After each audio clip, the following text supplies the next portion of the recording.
Hi guys, essentially we've already done the first half of this PowerPoint, but I'm just finishing it off in case, well, you know. So, alright, so what you may remember about perceptual constancies is that what we see may be perceived as, changing, such as illusions or distortions, but we know that certain things are going to remain constant. We know that the size, the shape, no matter how far away it is going to remain the same. Just because it's further away doesn't mean that it's gotten smaller. It just appears smaller. So, perceptual constancies is the whole idea that an object is remaining stable and unchanging despite any changes may occur to the image cast on the retina. So there are three different types of perceptual constancies: size, shape, and brightness. So size constancy involves recognizing that an object's actual size remains the same even though the size of the image it casts on the retina changes. So for example, a train doesn't get suddenly bigger in size just because it's coming towards you. The size remains the same, it just appears bigger than what it did when it was further away. Shape constancy is the whole idea that a shape doesn't change its shape just because you've changed where you're looking at it from. So a clock doesn't actually stop being a round clock just because where you're looking at it from, it appears as if it's an oval. So same sort of thing with the door. Despite any changes in the shape of the image on the object on the retina, it still remains the same shape. Brightness constancy is the tendency to perceive an object as maintaining its level of brightness in relation to its surroundings despite changes in the amount of light being reflected from the object to the retina. So for example, these two boxes down below, this one may appear to be darker than this one, but the middle boxes are exactly the same. It's just because the outside of the image has actually changed, which actually changes your perspective of it. But the brightness stays the same. It's the same sort of thing when you're in your room at night. You have the light on before you actually go to bed, right? The color seems bright. But as you turn off the light, the color hasn't changed at all. It still is the same. It's just the brightness level that has changed. And that's how you perceive that. So perceptual set is the whole idea of what is happening around you and how you've actually interpreted a situation can depend on how you expect it to be. So you expect it to be in a certain way and you're ready for it to be perceived in a certain way. So for example, if I was to say that, this is a picture of a circus, you might see it as a seal with a ball on his nose and a ringmaster. But if I happen to say this is from an English romance novel, you might see it as a man and a lady. It really depends on the situation. So, perceptual set is the predisposition or readiness to perceive something in accordance to what we expect it to be. So, I would strongly recommend, if you haven't already, because we did this slide before, is to actually highlight this particular definition. Hint, hint, nudge, nudge, highlight it. So, our expectations of what an object or event will be will make us more likely to interpret our object or event in a predetermined way. Take the current circumstances that we're in. Let's go with COVID, right? If we were to say, okay, you're at the shops and we're in 2020, we're in the time of COVID, and somebody starts coughing, right? And we're coughing real bad coughing, right? You automatically go, oh my God, they've got COVID, stay away, stay away, stay away. And I have had that happen in a pharmacy. That is crazy. Anyway, what's actually happening is because of the situation, you are expected or you're ready to perceive it as that particular situation. Let's say, for example, you happened to be drinking coffee and somebody happens to start coughing after they've taken a sip. You'll change your perspective or your perception of why they're coughing because they're in a different situation. Perhaps they're coughing because they've, choked on their coffee, or it's too hot and they're coughing it up. We could say someone starts coughing in the middle of a field of flowers. It could be because they have allergies. So how you see something changes depending on circumstances. So someone coughing right now usually gets seen as somebody who has COVID. It's not true. I don't have COVID. So perceptual set is often referred to as expectancy. So we have an expectation that it aligns with our circumstance. So context is one of them. And this is where we start with the new content we didn't go over last time. So in visual perception, context refers to the setting or environment in which a perception is made.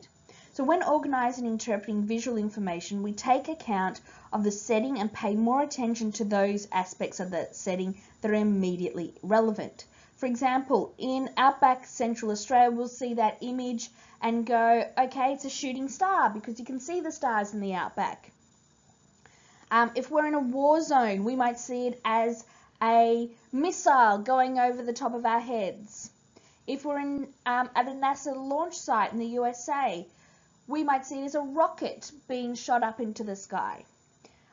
If we're in Melbourne's Yarra River on New Year's Eve, we may see it as a firework. At a ship at sea, you might see it as a flare, signalling for help. So the context changes the way you actually perceive something. So you have an expectation of what things are going to be based on what is happening around you or the setting in which you're in. So context is the environment that you view it in. So coughing in a pharmacy tends to get a rather interesting view that you have COVID. Coughing in a field means you might have allergies. Context. All right, so motivation is also going to influence perceptual set. So context and motivation are like subheadings for perceptual set. So motivation refers to internal processes which activate behavior that we direct towards achieving a particular goal.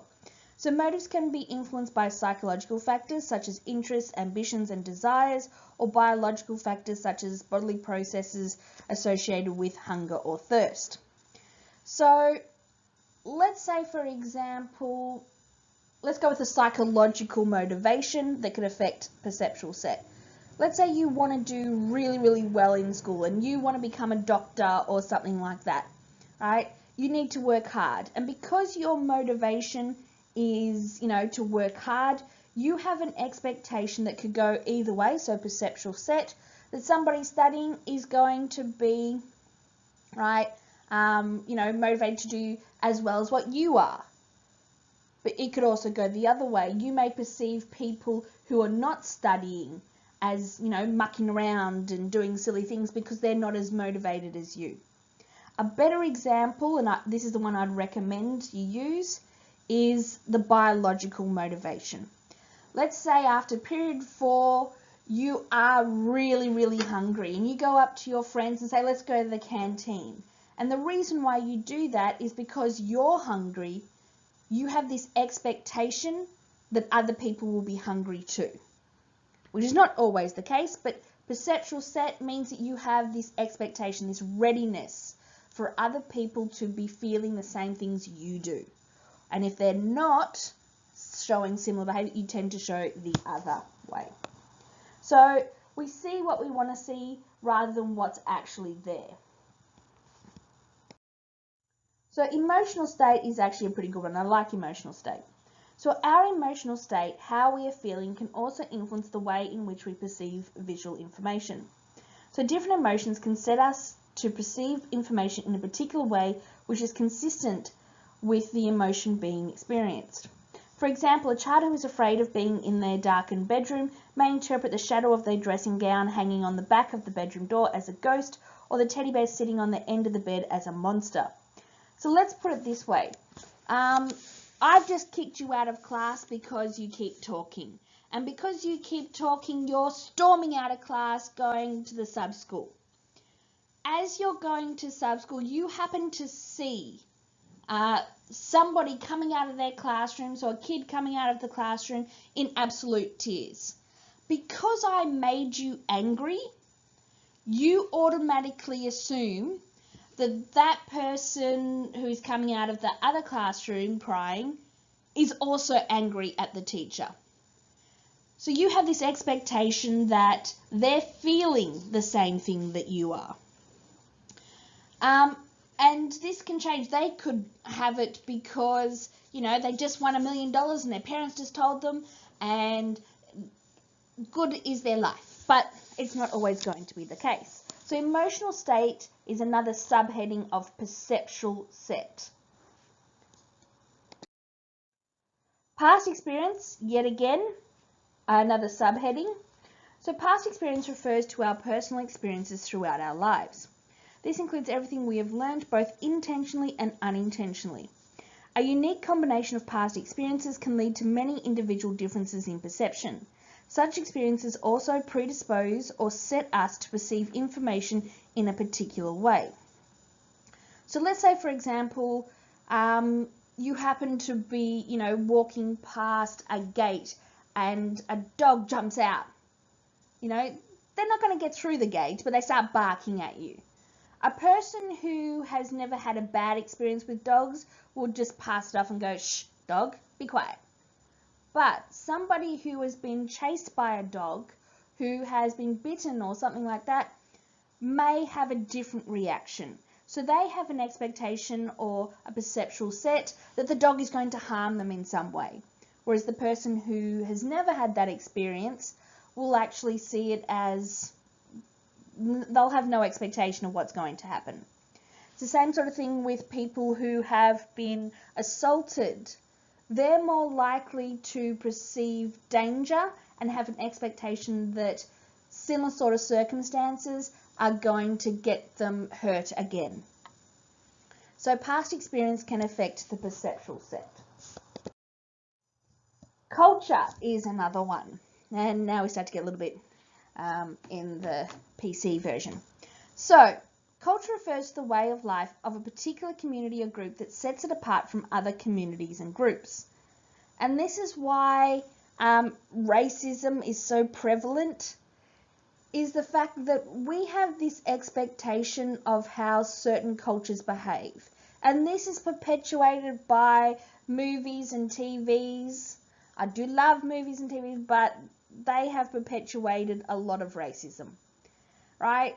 And what's happening is we have an expectation of how other cultures behave. So when we see them, we see something different or see a different culture, we tend to actually attribute or have those expectations of what we've actually seen. So let's have a look. So culture includes things such as the customs, traditions, beliefs, values, attitudes, rules about what is right and wrong, food and music, as well as any other features of that community or group which distinguish it from other communities or groups. And this is not just between cultures. This is also within cultures. There are certain expectations of certain cultures where they go, okay, they're always smart, or they're always lazy, or, that's definitely an Aussie, right? We are, it's true, right? But that's not always the case, but we have this expectation, and most of the time that expectation is wrong. Same sort of thing, think of all the stereotypes that are out there. And I'm not going to say them because it's being recorded, but the stereotypes that are out there tend to actually perpetuate the perceptual set, right? We happen to have expectations of, certain cultures, and our parents have certain expectations. The amount of times I've had parents who expect their children to be doctors just because they're from certain cultures has this expectation, this perceptual set that that's what should happen. And all doctors are this particular race. and it doesn't actually work. It's the same sort of thing with history, right? If we happen to look at that ad down below, which I actually find quite interesting. So how do you look in your bathing suit? They are actually considering that the one on the left, too skinny, right? Too skinny, you need to add weight. So historically, right, culture has changed. And the ad at the top, oh, not the ad, the comic at the top also gives that impression. So everything covered but her eyes, what a cruel dominated culture, and then nothing covered but her eyes, but a cruel male dominated culture. So it's a similar sort of view, it's just a different perspective. So we all have different perspectives and different expectations based on. Make sure that you copy this out, stick it into your book, because all of these are part of Perceptual Set. And remember, you must define Perceptual Set exactly. And all of these influence how you see the world. So your context, the motivation, your emotional state, your past experience, your culture, all influence how you see a situation. So let's say, for example, no, I can't think of an example. The only one I can think of at the moment that's relevant would probably be COVID. All right, let's say, for example, let's go with it. You see someone coughing. Context, we are currently in COVID. Motivation, so what are my attitudes about COVID? At the moment, I'm a little bit concerned about it, especially with the numbers that have jumped. So I'm going to be looking at this person coughing and going, oh, okay, I'm going to avoid this person at all costs. Emotional state, well, with Fountain Gate shut down, a little bit frustrated, a little bit of anxiety. I'm going to be, looking at this situation with anxiety, right? Past experience. Well, I was in hospital a couple of weeks ago because I happened to get the flu, and I'm going, oh no, someone coughing, if they give it to me and I have to go back to hospital, I'll be very annoyed. So past experience. And then we have culture. I don't know how that would fit in. I'm unsure. Maybe because I'm constantly maybe it's because I'm a teacher, the teacher culture. I always need to know more information. Let's go with it. I like it. Okay, if you have more questions on that one, copy it out. Alright, that's all you need to do this week. Not this week, for this lesson. They are the learning activities. Please make sure you get them done. There's some videos I suggest you watch.